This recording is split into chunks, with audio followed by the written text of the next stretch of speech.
नमोदय साथियों, कैसे हैं आप सब? आशा करता हूं कि एकदम अच्छे होंगे। और मैं तथागत बुद्ध से कामना करता हूं कि आप अपने जीवन में हंसते मुस्कुराते रहें और तरक्की की ओर कदम बढ़ाते रहें, तरक्की करें और जो गलत है गलत को निकालते रहें और सच्चाई को अपने हृदय में धारण करें। साथियों, मैं आप लोगों को एक सच्चाई से रूबरू कराने जा रहा हूं। यह सच्चाई ज्यादातर लोगों को पता नहीं है और अक्सर बहुजन समाज के लोगों को।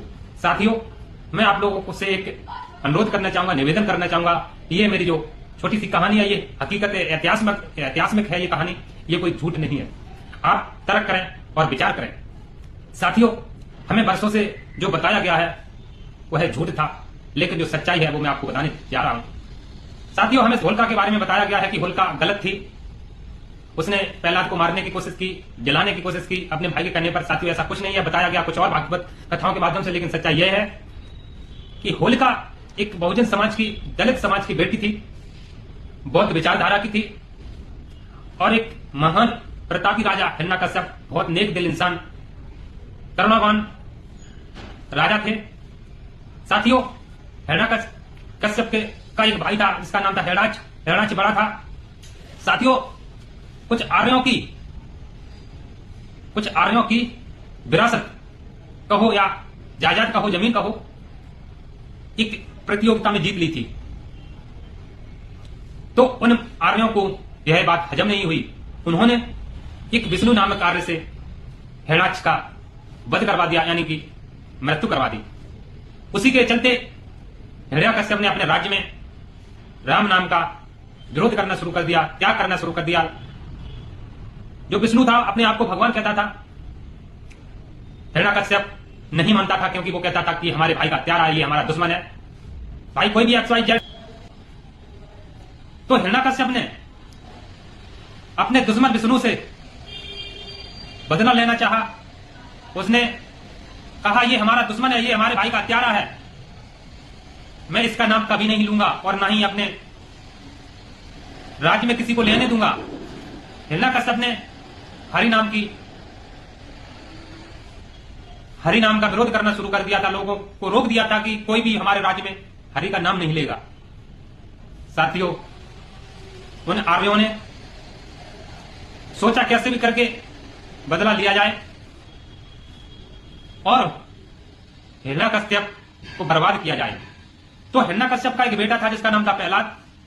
साथियों, उन आर्यों ने कहा, आपस में विचार किया और कहा, अगर किसी को बर्बाद करना हो, किसी के घर को तबाह करना हो, तो उसकी औलाद को बिगाड़ दो, उसकी संतान को गलत रास्ते पर ले चलो।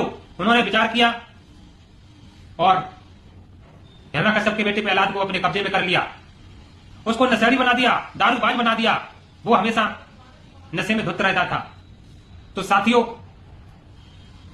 एक समय आया कि जब होलिका की शादी तय हो गई। शादी तय हो गई साथियों, बारात आने वाली थी।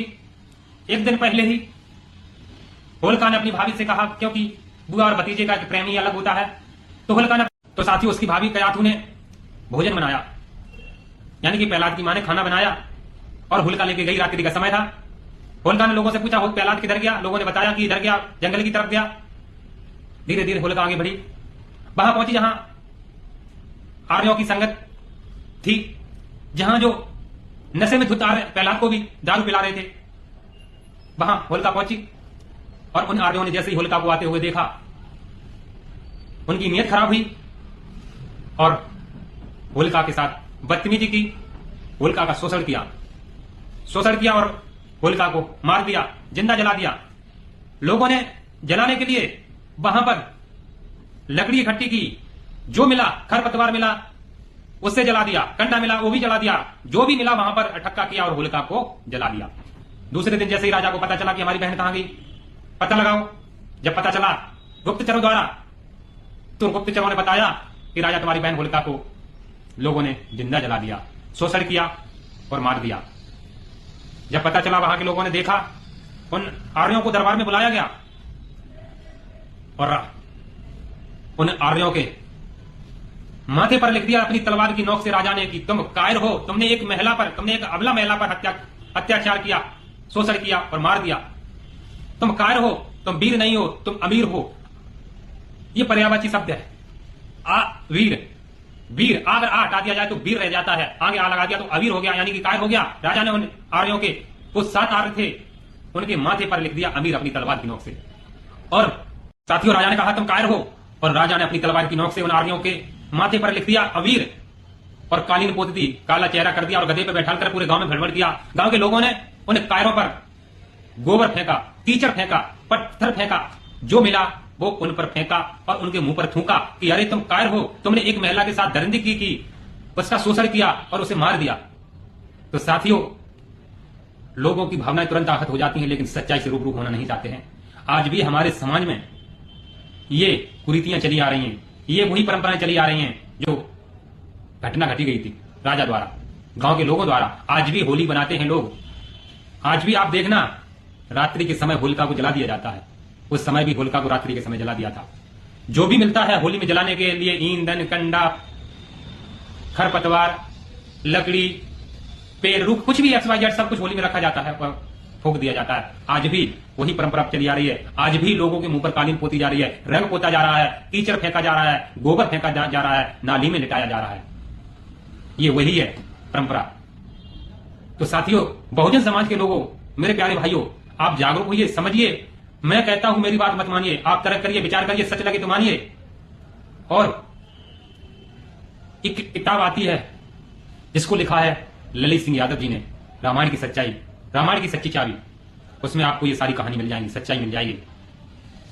मेरा आप लोगों से यही कहना है कि आप तर्क करें और विचार करें। उन लोगों ने तो अपने बदला लेने के लिए आज भी खुशी मना रहे हैं और तुम उनकी खुशी में शामिल हो रहे हैं, जबकि तुम्हारी बहन बेटी की शहादत दिवस है। वो तुम्हारे पुरखों के साथ अन्याय हुआ है, तुम्हारे पुरखों को जला दिया गया, मार दिया गया, और तुम अपने साथियों जैसे कि हिंदू रीति रिवाज के अनुसार किसी भी व्यक्ति को रात्रि के समय नहीं जलाया जाता, यानी कि सूर्य मुंदने के बाद उसका अंतिम संस्कार नहीं किया जाता है।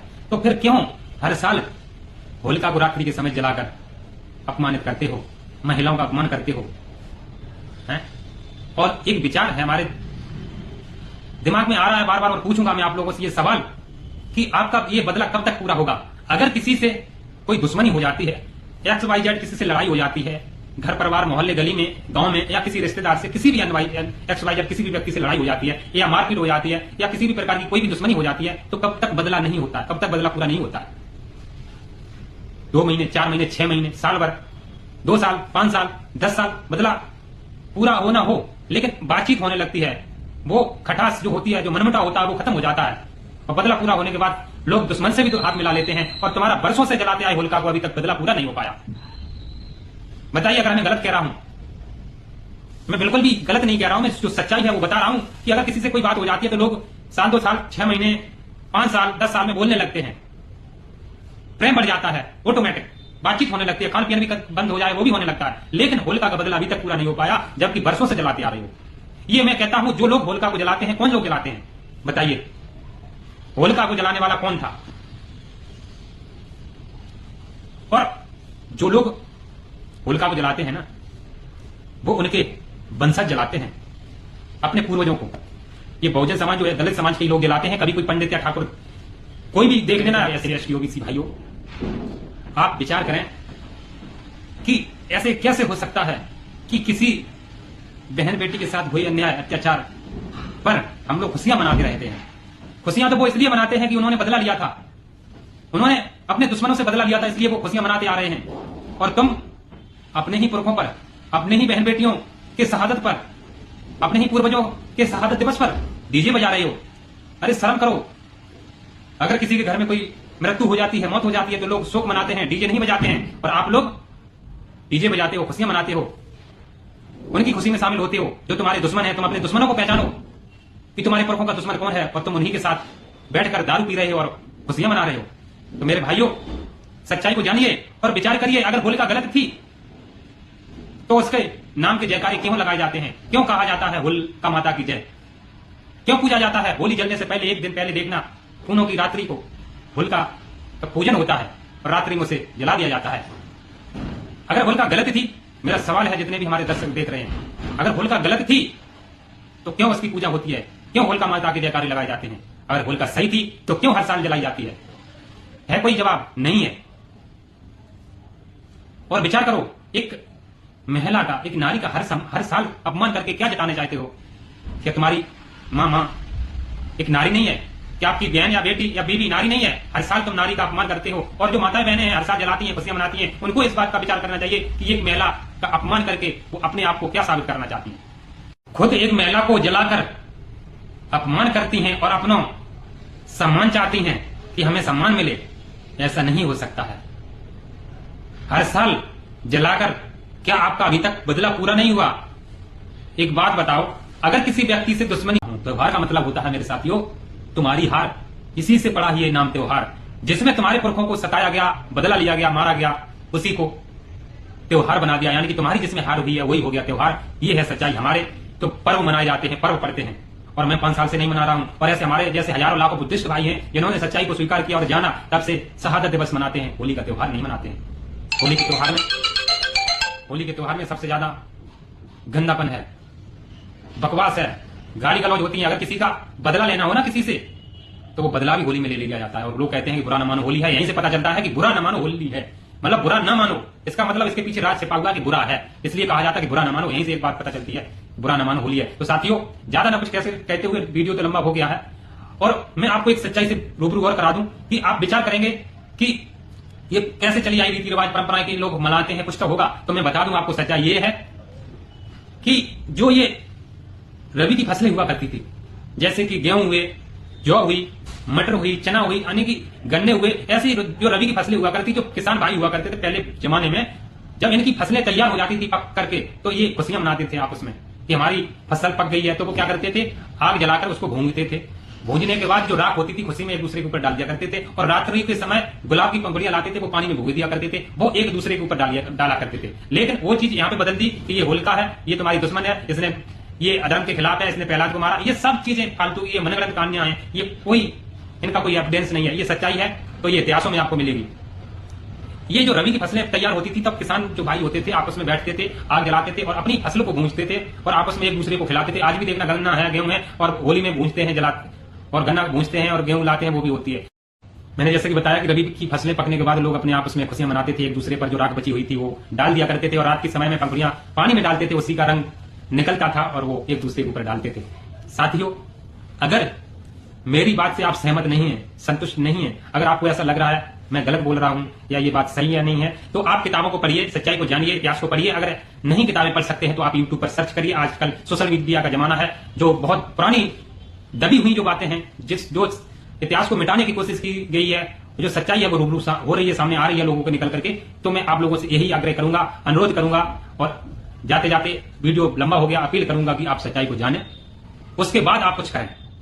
हमारे पुरखों के साथ अन्याय किया गया है, हमारे पुरखों को सताया गया है, दबाया गया है, उनके इतिहास को मिटाने की कोशिश की गई है। लेकिन कहावत वही है कि सच्चाई कभी छुप नहीं सकती है, परेशान हो सकती है लेकिन छुप नहीं सकती है। सूर्य कभी छुप नहीं सकता है, चंद्रमा कभी छुप नहीं सकता है। इसी तरह ये सच्चाई है, जो इतिहास की सच्चाई है ना, वो आई जाती है। हमारे पुरखों को, हमारे पूर्वजों को, हमारे महापुरुषों को जीते जी तो परेशान किया गया, लेकिन उनकी मूर्तियों को भी आज भी तोड़ा जाता है।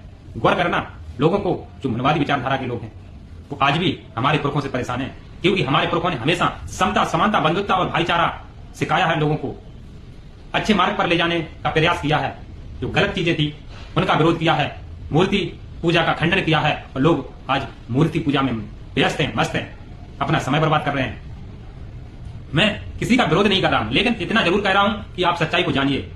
हमारे पुरखों ने, हमारे पूर्वजों ने, जितने भी बहुजन महापुरुष जन्मे हैं, उन्होंने समाज सुधारने का काम किया है और पत्थर पूजा का विरोध किया है, खंडन किया है, मूर्ति पूजा का खंडन किया है। आप पढ़ लेना।